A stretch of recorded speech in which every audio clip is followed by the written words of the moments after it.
விரும்பு ஆறுவது சினம் இயல்வது கரவேல் ஈவது விளக்கேல் உடையது விளம்பேல்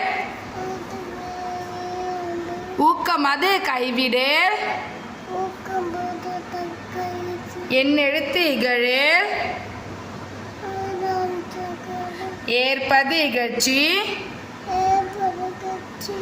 ஐயமிட்டு உன் ஒப்புரவு ஒழுகு ஓதுவது ஒழியேல் அவியம் பேசேல் அகம் சுருக்கேல்